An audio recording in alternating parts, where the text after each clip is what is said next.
The galaxy had seen many wars and many warriors, but none like the Kithri vanguard for 300 years. They had swept across star systems like a storm that never ended, and their secret was simple. The armor the biosynthetic combat suits bonded. To each soldier were more than protection and more than weapons combined into something that no species had ever defeated. Commander Zethra stood in the armory of the dreadnought Eternal Verdict and watched as technicians perform the final checks. On her suit, the armor hung suspended in a containment field, and its surface rippled with colors that had no names in any language, black like deep space, but also silver like starlight, and sometimes it showed hints of purple or green or colors that hurt to look at directly. She had worn this armor for 20 years through 43 planetary invasions, and it had never failed her, not once. Technicians stepped back and bowed their heads in respect. Zethra approached, and the armor seemed to sense her presence because it began to pulse with a rhythm that matched her own heartbeat. She pressed her hand against its surface and felt a familiar warmth spread up her arm. The bonding process had been painful when she first received the armor. At age 16, they had laid her on a surgical table and injected the neural interface directly into her spine while the armor flowed over her body like living liquid metal. For 3 days she had screamed as the biosynthetic material learned every nerve and every cell and every thought pattern. But when it was done, she had become something more than Kithrish, had become Vanguard. The armor opened like a flower blooming in reverse, and Zethra stepped inside. It closed around her, and she felt the thousands of neural connections snap into place, and suddenly she could feel the armor as if it were her own skin. She could sense the molecular structure of the deck beneath her feet, and taste the recycled air of the ship, and hear electromagnetic frequencies that normal Kethri ears could never detect. The armor spoke to her through their shared neural link, not in words, but in feelings and impressions and pure data that flowed directly into her consciousness. It was eager. It always became eager. Before battle, because battle was what it had been designed for. Battle was what it craved. Zethra made her way to the observation deck where the other Vanguard commanders had already assembled. There were 12 of them in total, and each wore armor that had bonded to them for decades. Some had fought in over 100 invasions. The oldest among them was Commander Drax, who had worn his armor for 60 years and who had personally conquered 9 species. He turned to look at Zethra, and his armor flickered with approval. Through the massive viewport, they could all see the target planet rotating slowly in the darkness. Earth. The survey teams had spent 3 months studying the humans, and their reports made for interesting reading. The species was young and fractious and violent in ways that seemed almost wasteful. They fought each other constantly over resources and territory and concepts that had no physical form, like religion and ideology and national pride. They had barely begun to explore their own star system and their weapons. Technology was primitive chemical propellants and simple explosives and nuclear devices that were devastating to themselves, but laughable compared to what the Kethri possessed. The humans had no unified government and no planetary defense grid, and no way to resist what was coming. They would fall like all the others had fallen. Admiral Kreshva entered the observation deck, and all the Vanguard commanders stood at attention. The Admiral was old even by Kethra standards, and she had commanded the Eternal Verdict for over a century. She looked at each commander in turn, and her expression was as hard as the hull of the ship itself. "You know your assignments," she said, and her voice carried the weight of 300 years of conquest. "The humans will resist because all species resist at first, but their resistance will be brief and futile. The Vanguard has never been stopped and never been defeated, and this invasion will be no different.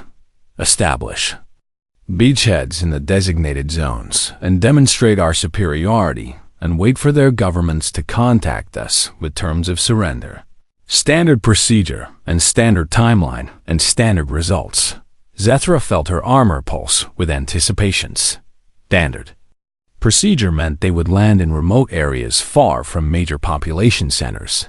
They would allow the humans to attack with their primitive weapons, and the armor would adapt and absorb every form of assault. Then when the humans understood the futility of resistance, the Kethri would accept their surrender and begin the process of integration. Some species joined the Kethri Empire willingly after the first demonstration. Others required more convincing, but they all joined eventually. The alternative was extinction. Admiral Kreshva dismissed them, and Zethra returned to her quarters to meditate before the drop. She sat cross-legged on the floor and let her consciousness merge fully with the armor. Together, they reviewed tactical data and planetary surveys and probability matrices.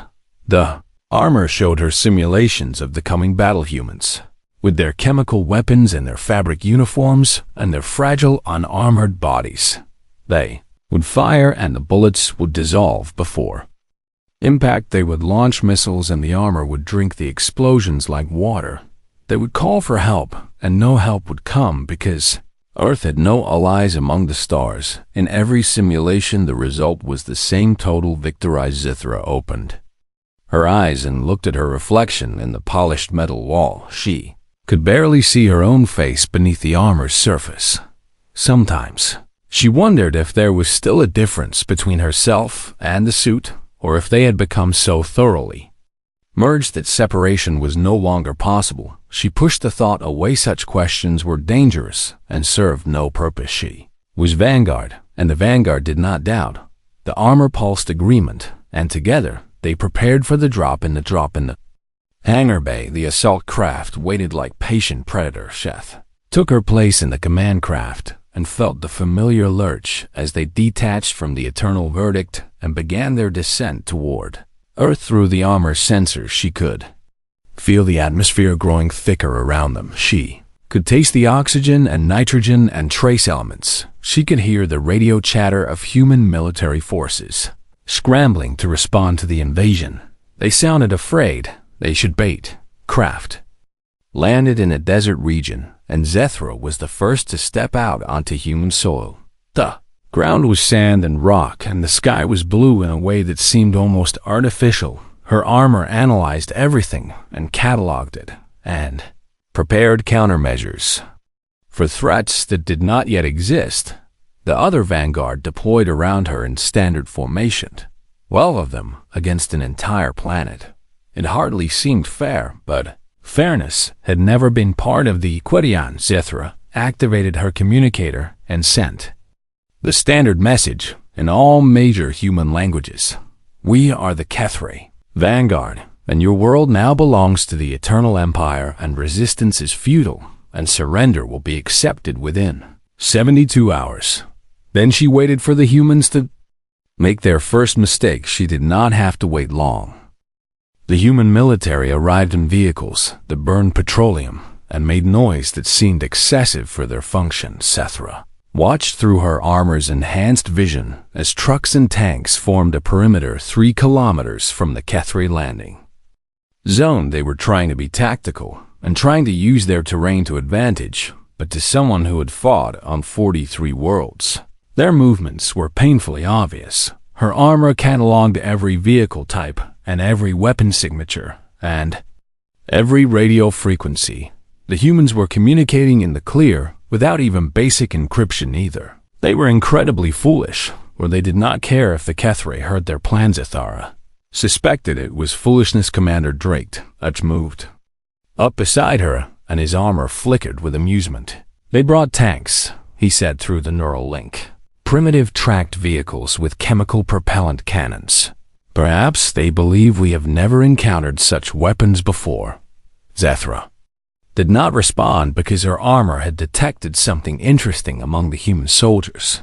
There was one who kept looking directly at the Vanguard position, even though they should have been invisible to unenhanced human eyes. She zoomed in on the soldier and saw a young male with dark hair and insignia that marked him as low rank. He was not hiding behind cover like the others, and instead stood partially exposed while he studied the landing zone through primitive optical equipment. Her Armor analyzed his body language and facial expressions and biological signs. He was afraid but not terrified, and curious but not reckless interesting. The human commander gave an order, and suddenly the desert erupted with fire bullets came first by the thousands, and they dissolved into atomic soup when they hit the adaptive shielding around the pause vanguard position. Then came the missiles trailing smoke and fire, and they detonated against invisible barriers and fed energy directly into the armors. Power reserve. Zethra felt her suit drink the explosions and grow stronger. Humans fired for 10 minutes without pause and accomplished nothing except depleting their ammunition. When the barrage finally stopped, the desert was covered in smoke and dust, but the vanguard stood exactly where they had been, unharmed and unmoved and untouched. Zithra activated her external speakers, and her voice boomed across the sand. Your weapons cannot harm us, and your resistance is futile, and you have 69 hours remaining to surrender. She expected the humans to retreat or regroup or possibly attempt a suicidal charge. She did not expect what actually happened.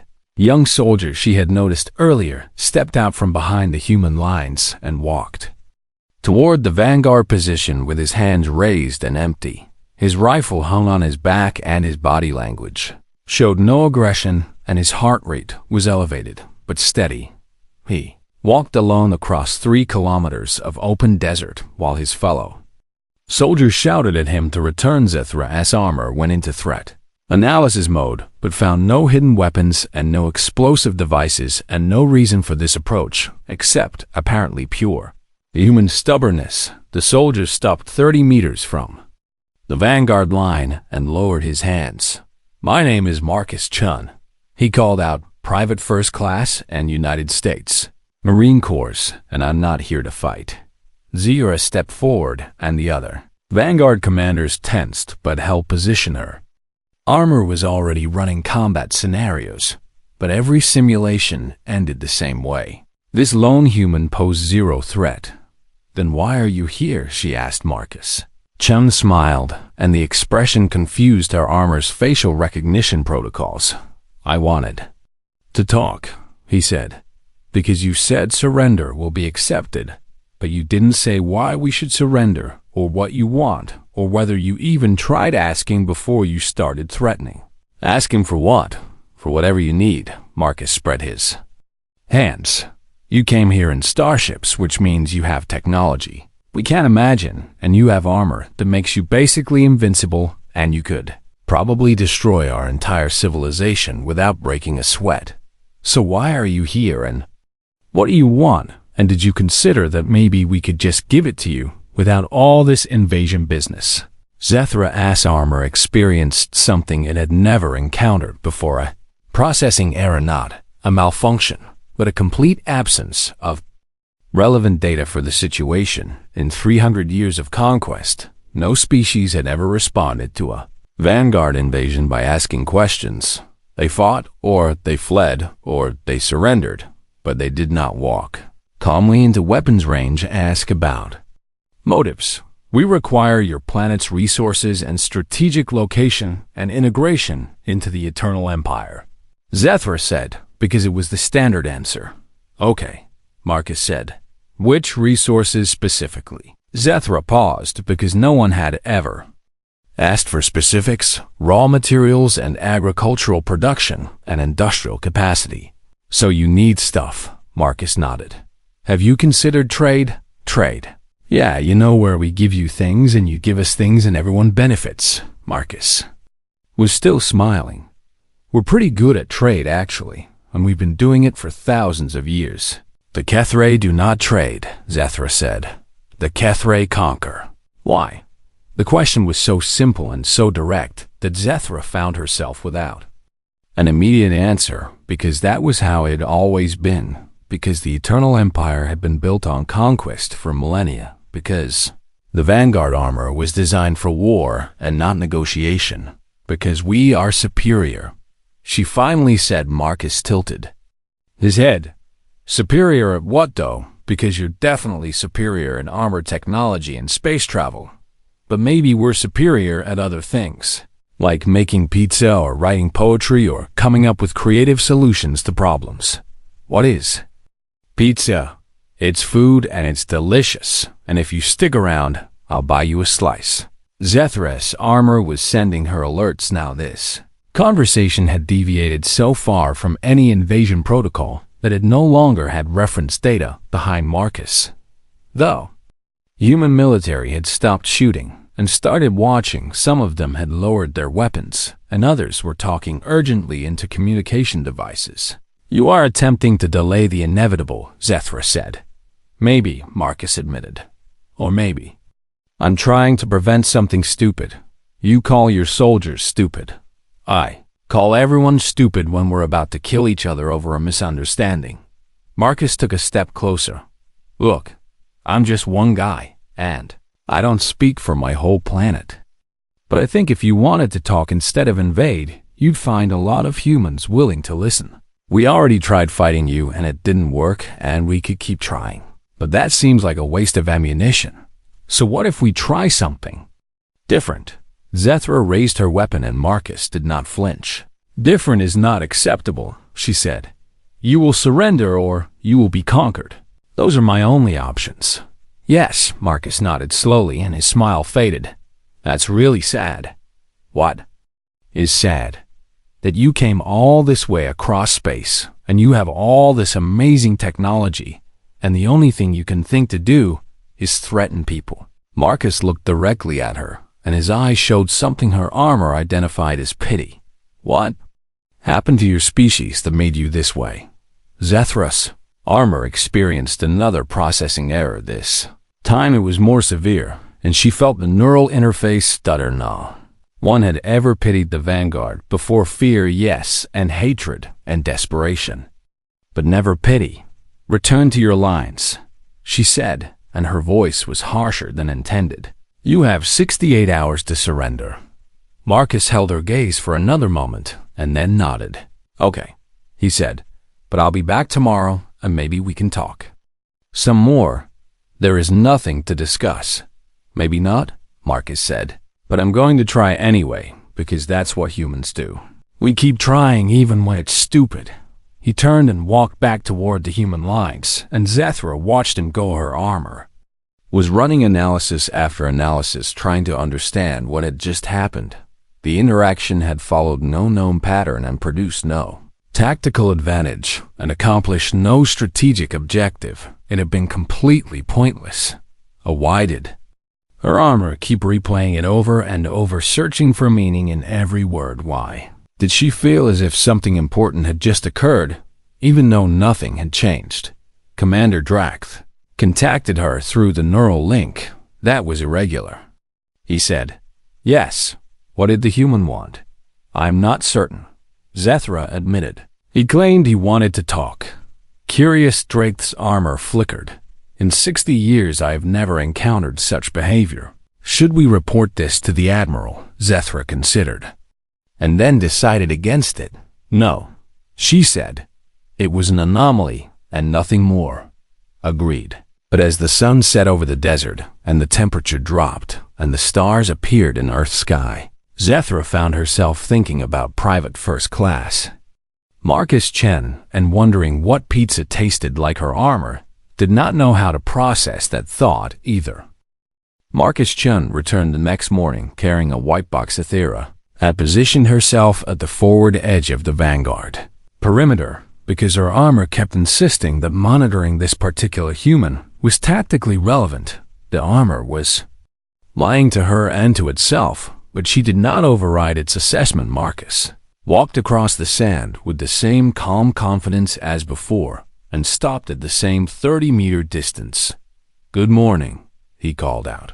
I brought breakfast. He opened the box, and the smell reached Zethra even through her armor's filtered air supply. Her suit analyzed the chemical composition and identified complex carbohydrates and proteins and something it categorized as cheese. This is pizza, Marcus said. I know.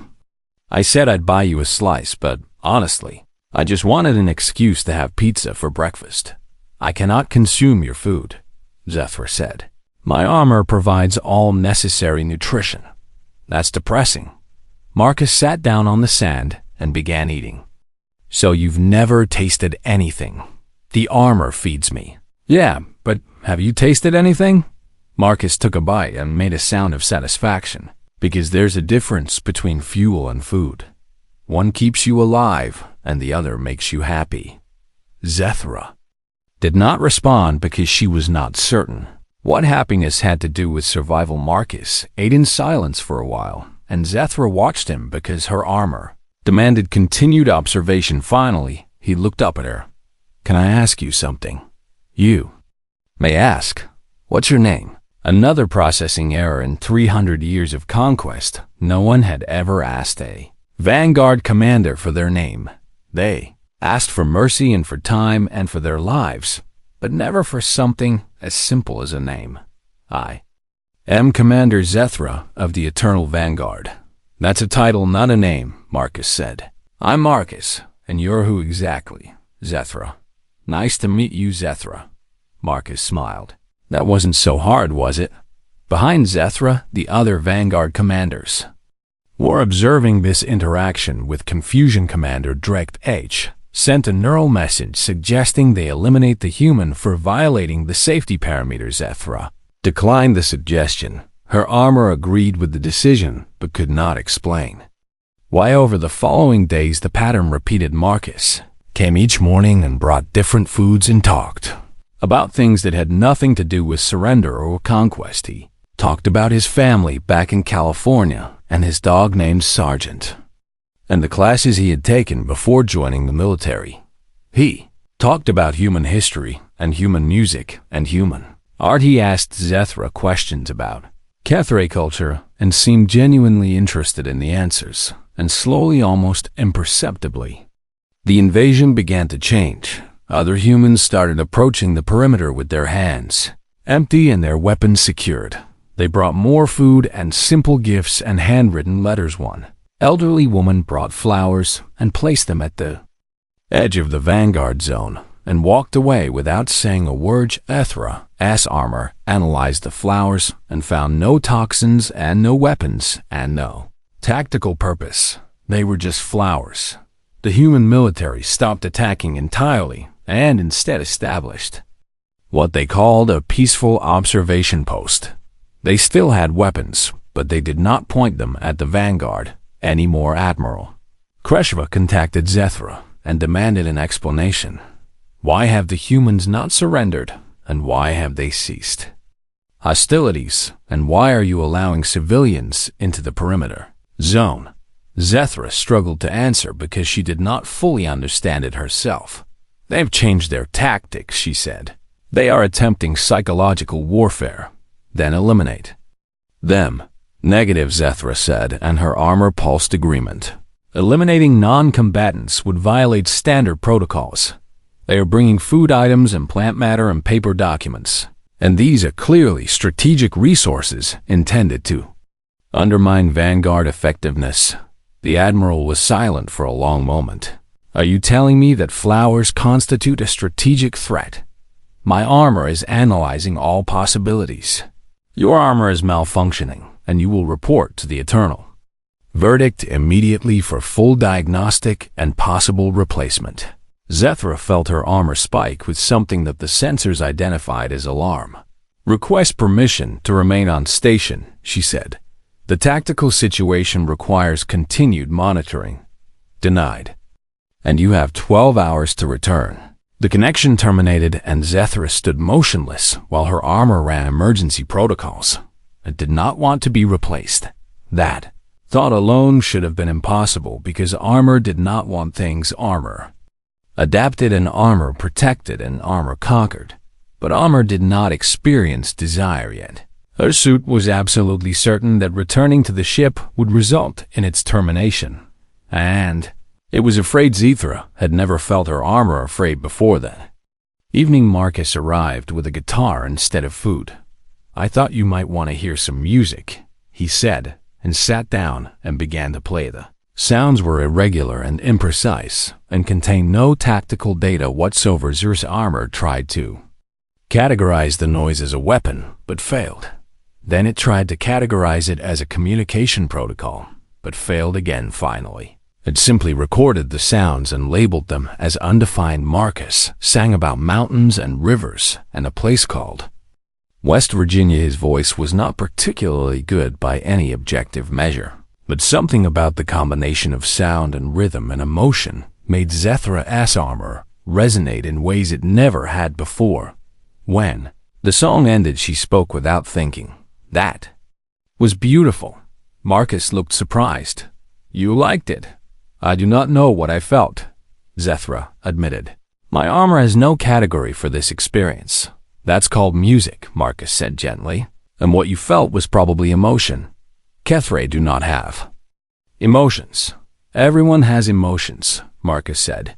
"Some people just learn to ignore them." He played 3 more songs and then the sun set, and he said goodnight and walked back to the human camp. Zethra remained at the perimeter, running diagnostics on her armor. Every test came back the same.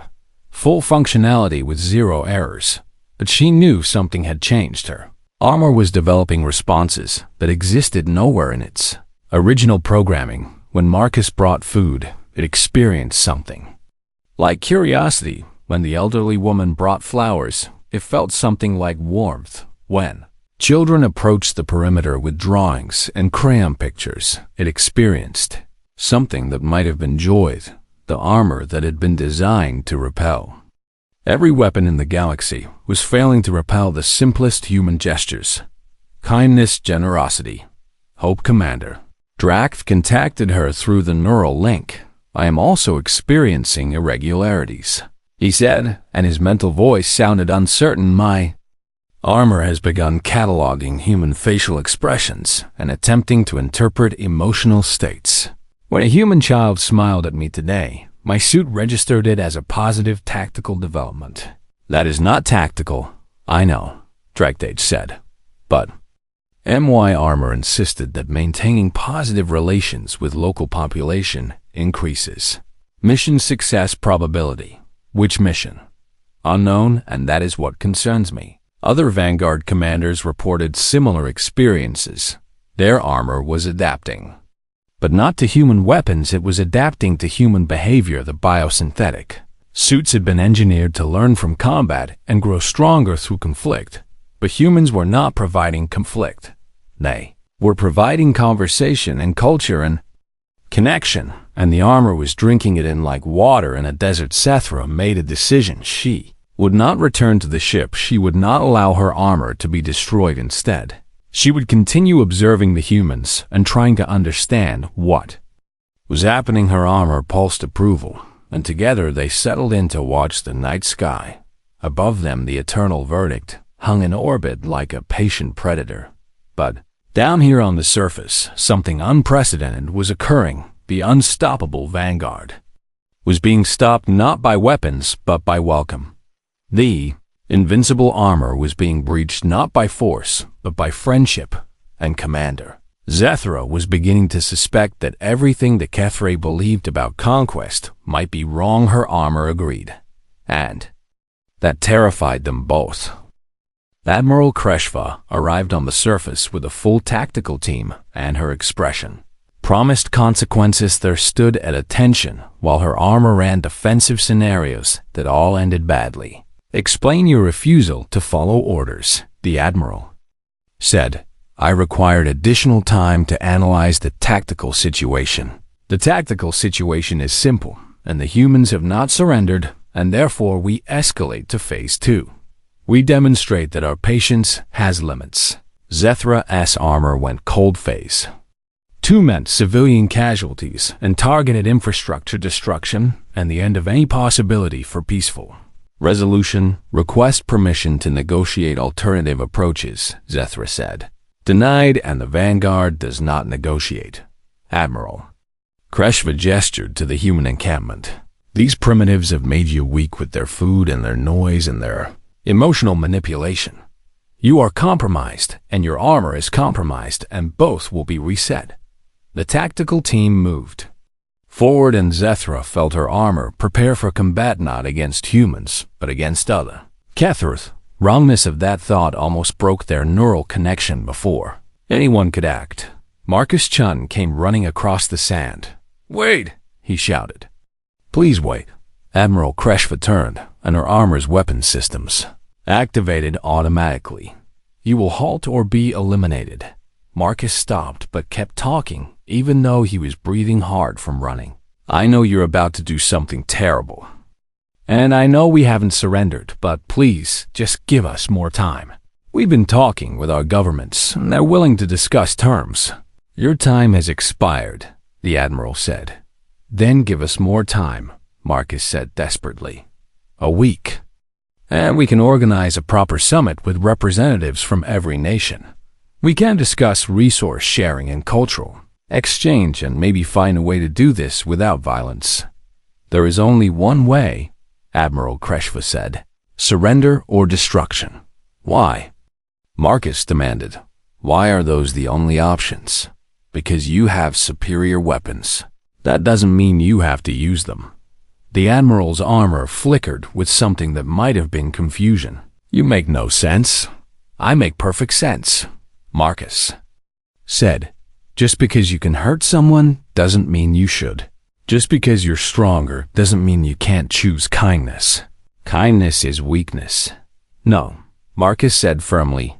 "Kindness is strength, because it's harder to be kind than it is to be cruel.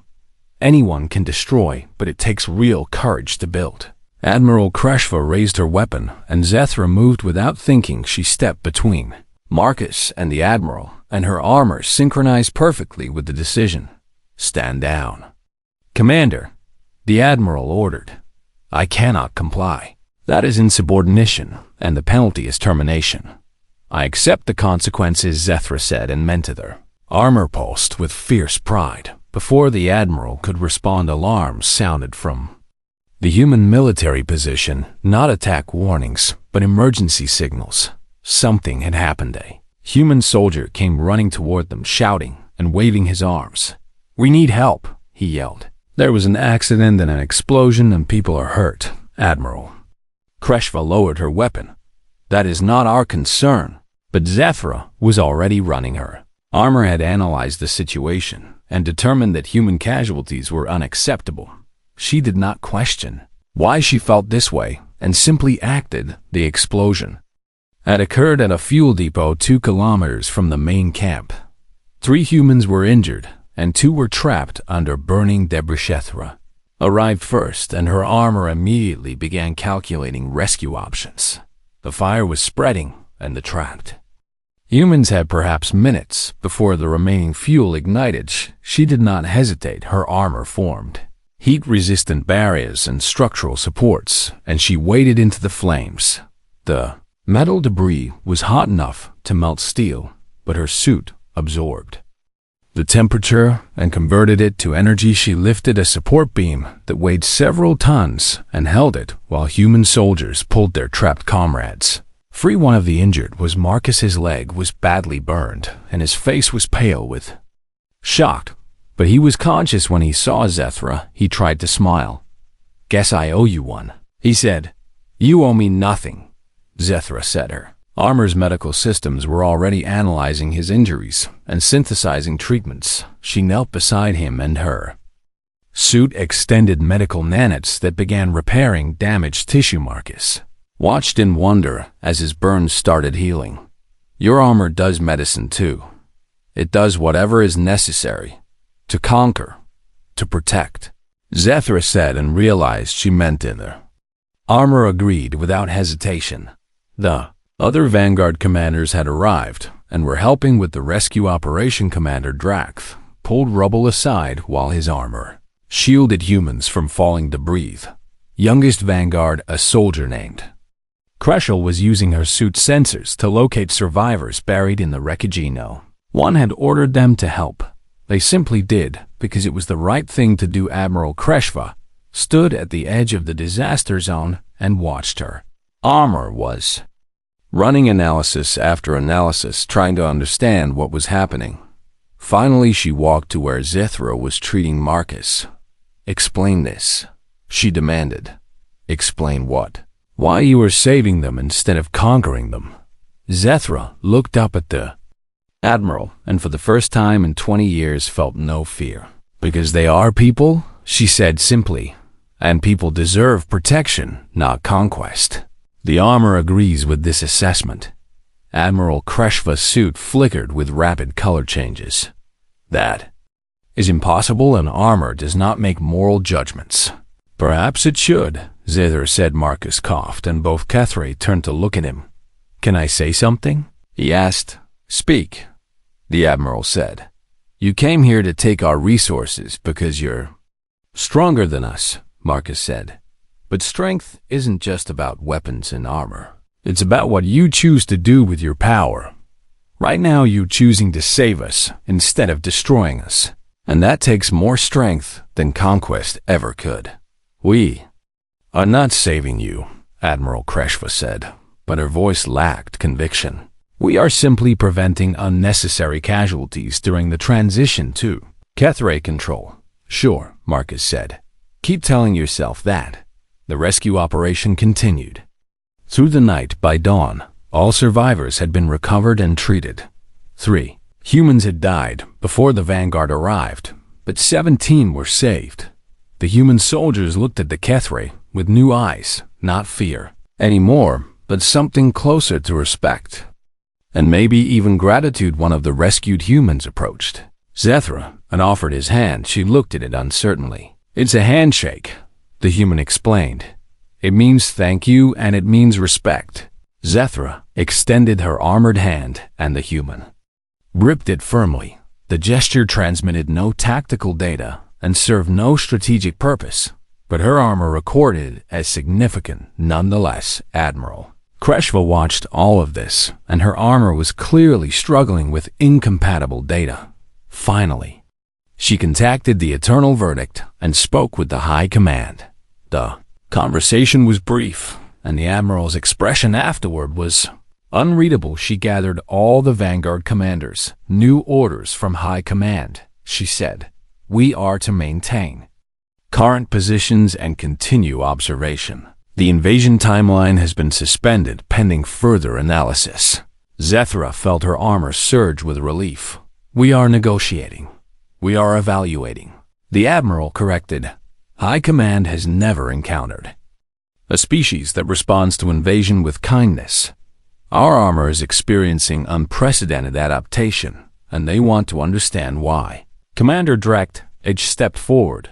Because the humans are teaching us something we forgot. And what is that? There are better ways to be strong.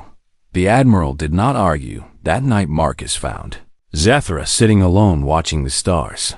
You saved my life today, he said. You saved mine first, Zethra replied. When you walked across the sand and asked my name, you reminded me that I am more than armor and more than conquest. So what are you? Zethra considered the question, and her armor helped her find the answer. I am someone who is learning to choose protection over destruction and understanding over dominance. I am someone who is changing. Marcus smiled and sat beside her. That's the most human thing I've ever heard. Above them, the stars shone cold and distant, but down here on Earth, surrounded by humans who saw enemies as potential friends. Zethra felt something her armor identified as warmth, and, for the first time in 300 years, the Kethray Vanguard was not preparing for the next conquest. They were preparing for something far more difficult. Peace. 6 months after the Kethray arrived on Earth, the galaxy received news that shocked every species in the known universe. The Eternal Empire had withdrawn its invasion force, not in defeat, but in something the official reports called strategic reassessment. The truth was far more complicated. Zer stood in the council chamber of the Kethray High Command and faced 12 of the most powerful beings in the Empire. Her armor was silent now and contained in a stasis field beside her. The High Command had ordered all Vanguard soldiers to separate from their suits for the first time in decades.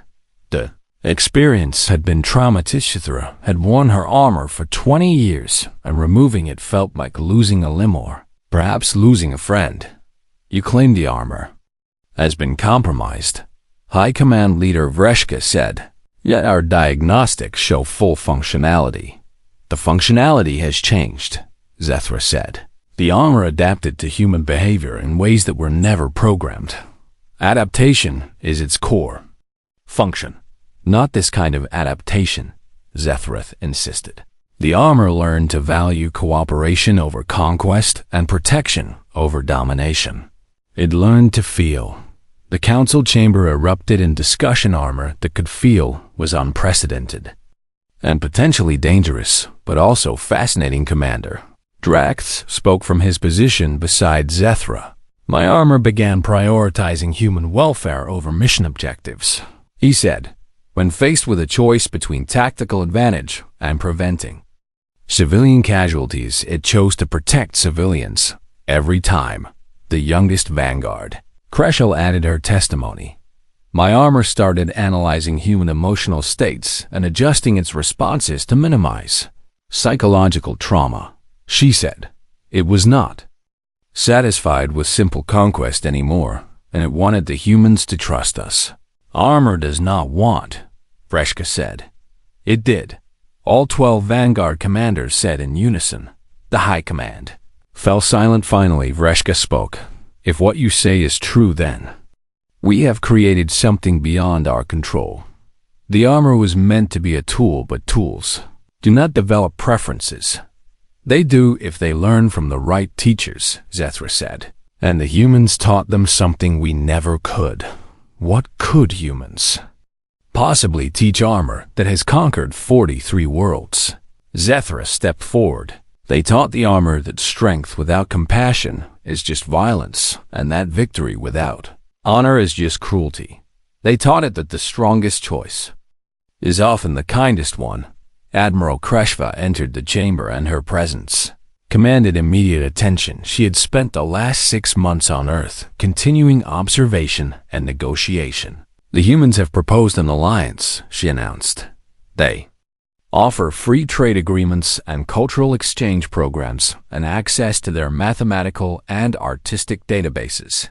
In exchange, they ask only that we share our medical technology and help them expand beyond their solar system. An alliance, Vreshka said the word like it tasted strange. The Kethray do not form alliances. We conquer, or we are conquered.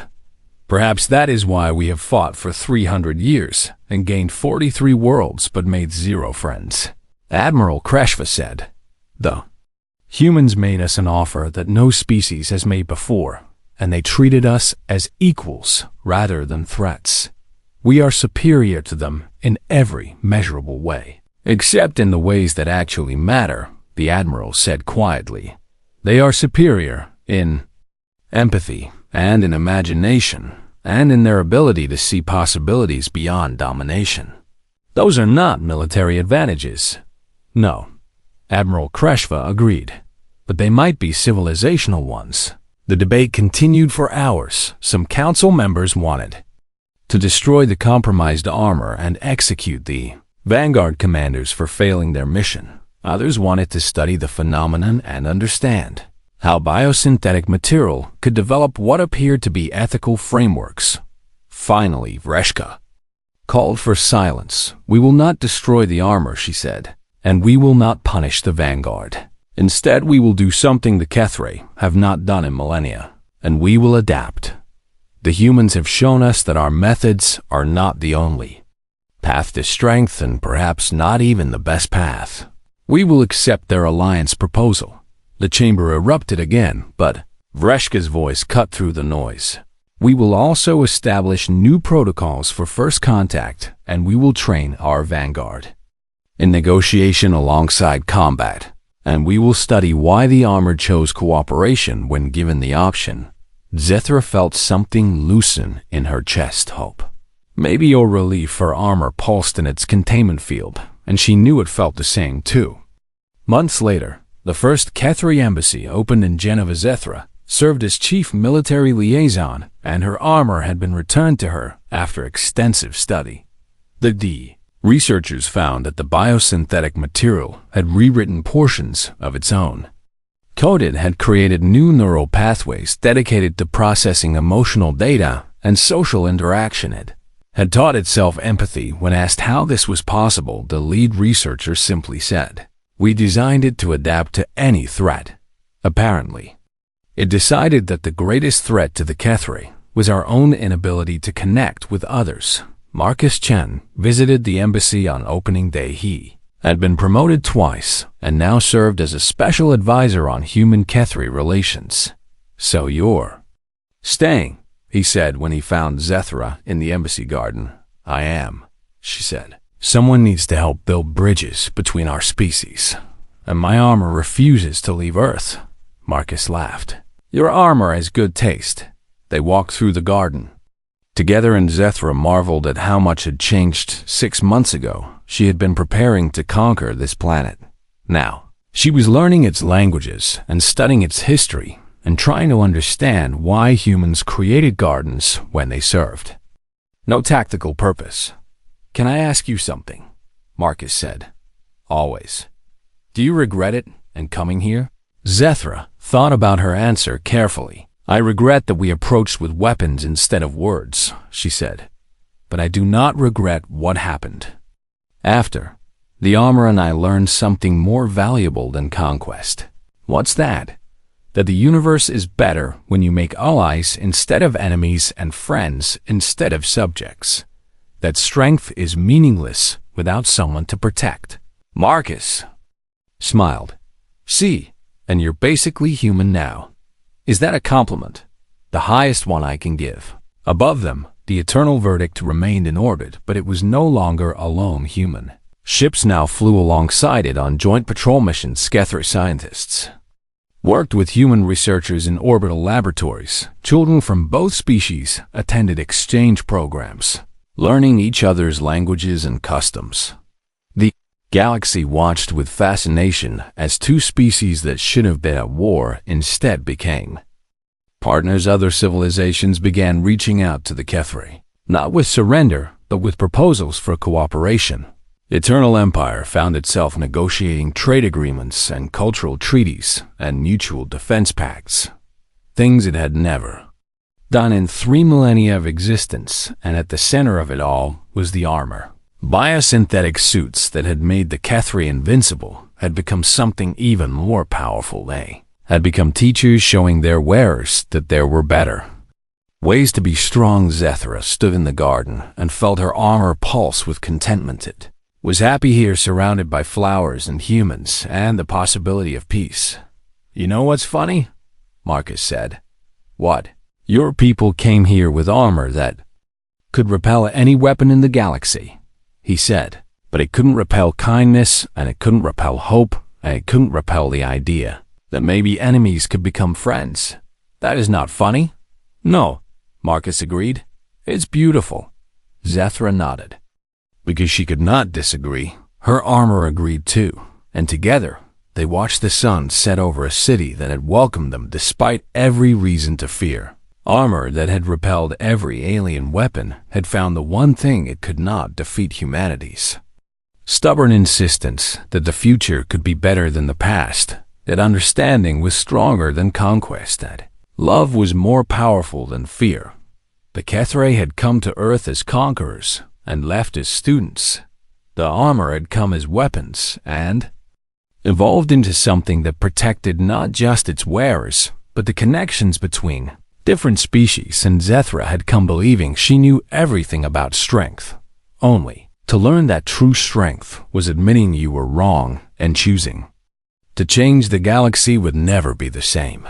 The Eternal Empire would never be the same, and the armor would never be the same. All because one human soldier had walked across a desert and asked a simple question. Why that question had broken through defenses that no weapon could pierce, and had started a transformation that no one could have predicted. Commander Zethra looked at Marcus Chun and realized that he had saved more than her life. He had saved her soul, and the armor pulsed in agreement, because in the end, the most powerful force in the universe was not the one that could destroy anything. It was the one that could change everything. Hope, understanding, connection.